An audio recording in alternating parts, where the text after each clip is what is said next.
Heavenly മെഡിസിൻ്റെ ഈ എപ്പിസോഡിൽ നമ്മൾ ചർച്ച ചെയ്യുന്നത് hyper sensitivity of the organs, അതായത് നമ്മുടെ പഞ്ചേന്ദ്രിയങ്ങൾ, കണ്ണ്, മൂക്ക്, ടേസ്റ്റ്, നാക്ക്, ടേസ്റ്റ്, നമ്മുടെ തൊലി, നമ്മുടെ കേൾവി.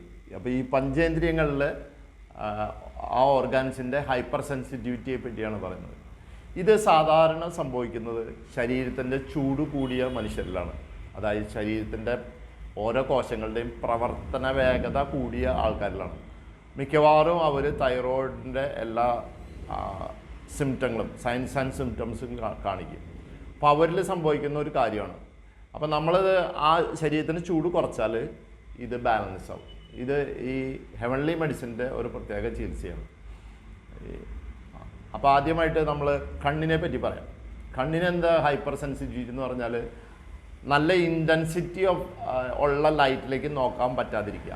അതായത് നമ്മൾ നല്ല സൂര്യപ്രകാശം ഉള്ളപ്പോൾ പുറത്തേക്ക് നോക്കാൻ പറ്റാതിരിക്കുക, നല്ല ബ്രൈറ്റ് ലൈറ്റിലേക്ക് നോക്കാൻ പറ്റാതിരിക്കുക. അതായത് നമ്മൾ പുണ്യസ്ഥലങ്ങളിലൊക്കെ പോകുമ്പോൾ, പള്ളിയോ അമ്പലമൊക്കെ പോകുമ്പോൾ ഒരുപാട് ലൈറ്റ് ഇട്ടുണ്ടാവും, ആ ലൈറ്റിലേക്ക് നോക്കാൻ പറ്റാതിരിക്കുക. ചില തിയേറ്ററിൽ ചില സ്ക്രീൻഷോട്ടുകളിൽ നല്ല ലൈറ്റ് സ്ക്രീനിൽ നിന്ന് വരുമ്പോൾ അതിലേക്ക് നോക്കാതിരിക്കാൻ പറ്റുക, അപ്പോൾ കണ്ണ് ചിമ്മുക. ഫോട്ടോ എടുക്കുമ്പോൾ അതിൻ്റെ ഫ്ലാഷ് വരണ ക്ലിക്ക് ചെയ്യണ മൊമെൻറ്റിൽ കണ്ണടഞ്ഞു പോവുക. ഇങ്ങനെയുള്ളവർക്കൊന്നും ഹൈ ഇൻറ്റൻസിറ്റി ഉള്ള ലൈറ്റുകൾ നമുക്ക് കണ്ണിലേക്ക് റിസീവ് ചെയ്യാൻ പറ്റില്ല. അത് ബ്രെയിനിൽ ഭയങ്കര ഇറിറ്റേഷൻ ഉണ്ടാക്കണം. അപ്പോൾ അങ്ങനെയുള്ളവരെയാണ് നമ്മൾ ഹൈപ്പർ സെൻസിറ്റിവിറ്റി ഓഫ് ലൈറ്റ് അല്ലെങ്കിൽ ഐസിൻ്റെ സഹിക്കാൻ പറ്റാത്ത ഒരവസ്ഥ, ഇതിനെയാണ് നമ്മൾ പറയുന്നത്. അടുത്തായിട്ട് നമ്മൾ ചെവിയിൽ ചെവിക്ക് ഫീൽ എന്നുള്ളതെന്ന് കേൾവിയുള്ള അപാകത എന്ന് വെച്ചാൽ ഇവർക്ക് ഹൈ ഇൻറ്റൻസിറ്റി ഓഫ് സൗണ്ട്, അതായത് ഇടിവെട്ടുമ്പോൾ പേടിച്ച് വിറയ്ക്കുക, അവർ ഒരു വീടിൻ്റെ ഒരു മൂലയ്ക്ക് കട്ടിൽ പോയി കുറച്ചും കൂടി ഇരിക്കുക, ചെവി പൊത്തിയിരിക്കുക. പിന്നെ ഒരു പെരുന്നാളൊക്കെ നടക്കുമ്പോൾ അവിടെ ഡ്രം കൊട്ടണോടത്ത് അല്ലെങ്കിൽ ഒരു മ്യൂസിക് കൺസേർട്ട് നടക്കണോടത്ത് ആൾ സഹിക്കാണ്ടിരിക്കാൻ പറ്റുക. ചില സ്പെഷ്യൽ നോട്ട്സ് മ്യൂസിക്കിൻ്റെ പല ഞെട്ടുക, അവർക്ക് ആ ഇൻറ്റൻസിറ്റി ഓഫ് സൗണ്ട് സഹിക്കാൻ പറ്റാതിരിക്കുക. അതായത് ഇവർക്ക് ആ അവസരത്തിൽ ഇവർക്ക് പേടി തോന്നും. അതാണ് സംഭവിക്കുന്നത്. അത്രയും സൗണ്ടിൻ്റെ ഇമ്പൾസസ് ബ്രെയിനിൽ റീച്ച് ചെയ്യുമ്പോൾ അത് ഇറിറ്റേഷനായിട്ട് അവർ ഫോം ചെയ്യും. അതാണ് രണ്ടാമത്തെ സെൻസിൻ്റെ കാര്യം പറഞ്ഞത്. ഇനി hyper sensitivity of the tongue, taste.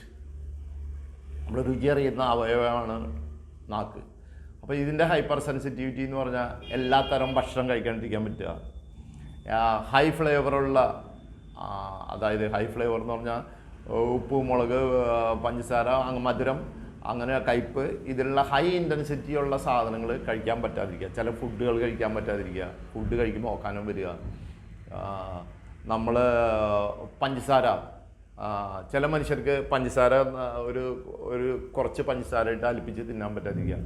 ഒരു പക്ഷേ അത് വിഴുങ്ങുമായിരിക്കും, ഭക്ഷണം അവർക്ക് ച്യൂ ചെയ്യാൻ പറ്റില്ല. കാരണം അത്രയും ഇൻറ്റൻസിറ്റി, ആ ഭക്ഷണത്തിൻ്റെ ടേസ്റ്റ് എന്നുള്ള ഇൻറ്റൻസിറ്റി നാക്കിൽ വരുമ്പോൾ അവർക്ക് സഹിക്കാതിരിക്കാൻ പറ്റാത്ത അത്ര ഇറിറ്റേഷൻ ഉണ്ടാവുക. അപ്പോൾ അവർ സാധാരണഗതിയിൽ ആ ഭക്ഷണം കഴിക്കാതിരിക്കും, അല്ലെങ്കിൽ അത് കാണുമ്പോൾ അറപ്പ് പോലെ അത് മാറ്റി വയ്ക്കും. അങ്ങനെയൊക്കെയാണ് അവർ ചെയ്യുന്നത്. ഇതാണ് മൂന്നാമത്തെ. ഇനി അടുത്തത് ഞാൻ പറയാൻ പോകുന്നത് നോസ്. ഫോർത്ത് സെൻസ് എന്ന് പറഞ്ഞാൽ നോസ് എന്ന് സ്മെല്ല്. അപ്പോൾ അതിൻ്റെ ഇൻറ്റൻസിറ്റി എന്ന് പറഞ്ഞാൽ ഹൈപ്പർ സെൻസിറ്റിവ് എന്ന് പറഞ്ഞാൽ ഹൈ ഇൻറ്റൻസിറ്റിയുള്ള സ്മെല്ലുകൾ സഹിക്കാൻ പറ്റാതിരിക്കുക. അതായത് നമ്മുടെ നല്ല പെർഫ്യൂമുകൾ, ഹൈ ഇൻറ്റൻസിറ്റി ഓഫ് ദ പെർഫ്യൂമുകൾ, സ്മെല്ലുള്ള പെർഫ്യൂമുകൾ, അത് സഹിക്കാൻ പറ്റാത്ത ഇറിറ്റേഷൻ ഉണ്ടാക്കുക. അതായത് ചിലർക്ക് അത് തലവേദനയായിട്ടായിരിക്കും, ചിലർക്ക് തല ചുറ്റി വീഴും. അത് സിവിയറിറ്റി ഉള്ള ആൾക്കാർ തല ചുറ്റി വീഴും. അത്രയും ഇൻറ്റൻസിറ്റിയിൽ ഒരു 2-3 മിനിറ്റ് നേരം നിന്ന് കഴിഞ്ഞാൽ അവർക്ക് അസ്വസ്ഥത, വീഴണം, ഇരിക്കണം, കിടക്കണം, അങ്ങനെ ഒരു സ്റ്റേജിലേക്ക് പോകും. അതാണ് നാലാമത്തെ ഇൻറ്റൻസിറ്റി. അപ്പോൾ സ്മെല്ലിൽ ഇപ്പോൾ വേറൊരു സ്മെല്ല് പറഞ്ഞാൽ നമ്മൾ എന്തെങ്കിലും എലി ചത്ത് കഴിഞ്ഞാൽ അത്രയും മണം, ചില കോഫിയുടെ മണം, ചിലർക്ക് ചായയുടെ മണം, അങ്ങനെ ഒരു സ്പെഷ്യൽ മണങ്ങൾ. ആ ഇൻറ്റൻസിറ്റിയുടെ അനുസരിച്ച് അത് ബ്രെയിനിൽ ജനറേറ്റ് ചെയ്യുന്നത് ഇറിറ്റേഷനാണ്. അതുകൊണ്ടാണ് അതൊക്കെ സഹിക്കാൻ പറ്റാത്തത്. ഇനി അഞ്ചാമത്തെ കാര്യം സ്കിന്നാണ്. നമ്മുടെ അഞ്ചാമത്തെ സെൻസ് എന്ന് പറയുന്നത് സ്കിന്നാണ്. അപ്പോൾ ടച്ച്, നമ്മുടെ സറൗണ്ടിങ്സിനെ തിരിച്ചറിയുന്ന ഈ സ്കിന്ന്, ഇത് സാധാരണഗതിയിൽ ശരീരത്തിൻ്റെ പ്രവർത്തന വേഗത കൂടുമ്പോൾ ഇവരുടെ സ്കിന്നിൻ്റെ കട്ടി കുറയും. സ്കിൻ കട്ടി കുറഞ്ഞോ ഇല്ലയോ എന്ന് എങ്ങനെ അറിയാൻ പറ്റും? അതിന് 2 മാർഗങ്ങളുണ്ട്. നമ്മുടെ കൈയുടെ പുറത്ത് ഇവിടെ ഞരമ്പുകൾ കാണാം നമുക്ക്, പക്ഷേ ഈ ഞരമ്പുകളുടെ കളർ കാണില്ല. ഇവർക്ക് ഹൈ ഇൻറ്റൻസിറ്റി ഓഫ് ഇൻറ്റൻസിറ്റി ഉള്ള ടച്ചുകൾ വേറെ ഇപ്പോൾ ഒരാൾ പിടിച്ചാൽ അത് അവരിൽ ഇറിറ്റേഷനെ ക്രിയേറ്റ് ചെയ്യുള്ളൂ. അല്ലെങ്കിൽ എവിടെയെങ്കിലും തൊട്ടാൽ, വെള്ളത്തിൽ തൊട്ടാൽ അത് ബോഡിയിൽ ഇറിറ്റേഷനാണ് ക്രിയേറ്റ് ചെയ്യുന്നത്. ഇവരുടെ സെല്ലിൻ്റെ പ്രവർത്തന വേഗത കൂടുതലുള്ള കാരണം സ്കിൻ സെല്ല് 100 ദിവസമാണ് ഒരു സ്കിന്നിൻ്റെ സെല്ല് സാധാരണ ലൈഫ്. അപ്പോൾ അതിൽ കുറവായിരിക്കും. അപ്പോൾ അവരുടെ സ്കിന്നിൻ്റെ കട്ടി കുറയും. അതെങ്ങനെ തിരിച്ചറിയാമെന്ന് പറയുന്നത്, ഒന്ന് ഈ മെത്തേഡ്, അതായത് ഇങ്ങനെ കൈയുടെ പുറത്ത് ഇങ്ങനെ നേരെ പിടിക്കുമ്പോൾ അല്ലെങ്കിൽ ഒരു മേശയിൽ ഇങ്ങനെ കൈ വയ്ക്കുമ്പോൾ ഇവിടെയുള്ള വെയിൻസിൻ്റെ കളറ് നമുക്ക് ബ്ലൂ ആയിട്ട് കാണും. അങ്ങനെയുള്ളവർക്ക് ഇത് കട്ടി കുറവാണ്. അല്ലെങ്കിൽ നമ്മൾ വെറുതെ ഒന്ന് റബ്ബ് ചെയ്താൽ, ഒന്ന് ഹാർഡായിട്ട് റബ്ബ് ചെയ്താൽ ഒരു ചുവന്ന് വരും. അവർക്ക് സ്കിൻ നമ്മുടെ പൊടിയടിച്ചാൽ സ്കിൻ ഇറിറ്റേഷൻ ഉണ്ടാവും, ചൊറിച്ചിലുണ്ടാവും. അങ്ങനെയുള്ളവരൊക്കെ അവർക്കുണ്ടാവും.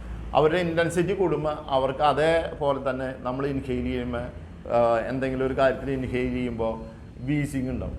അങ്ങനെയുള്ളവർക്ക് ആ കാറ്റഗറിയിൽ പെടും. അതൊരു ഹൈ ഇൻറ്റൻസിറ്റി ഓഫ് സ്കിന്നിൻ്റെ ഒരു ഹൈ ഇൻറ്റൻസിറ്റി തകരാറ് മൂലം സംഭവിക്കുന്ന സ്കിന്നിൻ്റെ ഹൈപ്പർ സെൻസിറ്റീവ് തകരാറ് മൂലം സംഭവിക്കുന്ന ഒരു കാര്യമാണ്. ഇങ്ങനെയുള്ളവർക്ക് സാധാരണഗതിയിൽ ഉള്ളം കൈ ചിലരുടെ വേർക്കും, അവർ ടച്ച് ചെയ്യുമ്പോൾ ചിലർക്ക് അത് കട്ടിയായിരിക്കും. അപ്പോൾ അവർ എവിടെയെങ്കിലും ഒരു കൊച്ചിനെ പിടിച്ചാൽ ആ കൊച്ചാന്ന് മനസ്സിലാവില്ല. അല്ലെങ്കിൽ ഒരു മുതിർന്ന ആളെ പിടിച്ചാൽ ആ ഫീല് അവർക്ക് തോന്നൂല. അല്ലെങ്കിൽ അത് മരത്തുമ്മ പിടിച്ച പോലെ ഇരിക്കും, അല്ലെങ്കിൽ ഇരുമ്പേ പിടിച്ചാലും ഇവർക്ക് ഒരുപോലെ ഇരിക്കും. അപ്പോൾ അവർക്ക് ആ ഫീല് മനസ്സിലാവില്ല. ചിലർക്കത് ഒരാൾ അവരുടെ ദേഹത്ത് തൊട്ടാൽ അത് സഹിക്കാൻ പറ്റാത്ത ഒരു ഫ്ലേവറായിട്ട് അവർക്ക് റീഡ് ചെയ്യും ബ്രെയിൻ. അപ്പോൾ അതിനെയാണ് നമ്മൾ hyper sensitivity of the census എന്ന് പറയുന്നത്. ഇത് ബാലൻസ് ചെയ്യുന്നതിന് ഒരു നൂതന ചികിത്സാ രീതിയാണ് നമ്മളുടെ ഹെയർലി മെഡിസിൻ കൊടുക്കുന്നത്.